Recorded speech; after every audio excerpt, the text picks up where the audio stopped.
ఎన్నికల్లో ఇచ్చిన వాగ్దానం మేరకు రాష్ట్రంలో మెగా డిఎస్సి ప్రోగ్రాం ద్వారా ఇప్పటి వరకు 16,800 ఉద్యోగాలు కల్పించామని గుంటూరు ఈస్ట్ ఎమ్మెల్యే నజీర్ అహ్మద్ వెల్లడించారు. అలాగే గత వైఎస్ జగన్మోహన్ రెడ్డి పాలనలో 5 సంవత్సరాల కాలంలో ఒక్కసారి కూడా మెగా డిఎస్సి నిర్వహించలేదని, కేవలం మోసపూరితంగా ప్రజలకు మభ్యపెట్టారని నజీర్ అహ్మద్ విమర్శించారు. ఆ పాలనలో నిరుద్యోగులకు ఎటువంటి ఉద్యోగ అవకాశాలు ఇవ్వలేదని తీవ్ర స్థాయిలో మండిపడ్డారు. ఒక పక్కన నిరుద్యోగ యువతకు ఉపాధి కల్పించేటువంటి దాంట్లో ప్రభుత్వ ఉద్యోగాలతో పాటు పెద్ద ఎత్తున ప్రైవేట్ రంగంలో ఉన్నటువంటి ఉద్యోగాలు కల్పించడానికి కూడా నిరంతరం పనిచేస్తున్నటువంటి కూటమి ప్రభుత్వాన్ని ప్రజలు మెచ్చుకోవాల్సినటువంటి అవసరం ఉంది. ఎందుకంటే ఈ రోజు చూస్తా ఉన్నాం, గత ప్రభుత్వంలో మెగా డిఎస్సి అంటూ ఊరించినటువంటి జగన్మోహన్ రెడ్డి గారు 5 సంవత్సరాల పాటు దగా చేసినటువంటి విషయాన్ని సందర్భంగా గుర్తు చేస్తా ఉన్నా.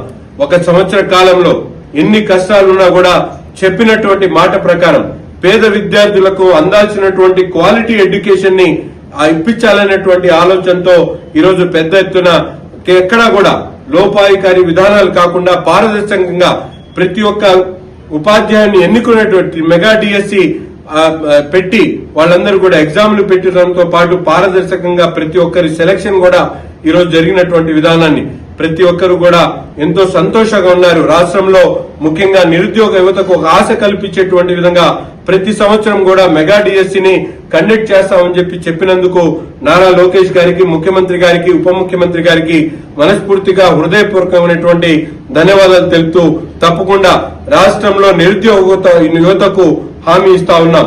తప్పకుండా ఒక పక్కన ప్రభుత్వ ఉద్యోగాలతో పాటు రాష్ట్రంలో అనేక పరిశ్రమలు స్థాపించి వేలాది మందికి ఉపాధి కల్పించేటువంటి మార్గాలు, అంతేకాకుండా ఈరోజు స్కిల్ డెవలప్మెంట్ కార్పొరేషన్ ద్వారా దాదాపు 20 లక్షల మంది ఉద్యోగాలు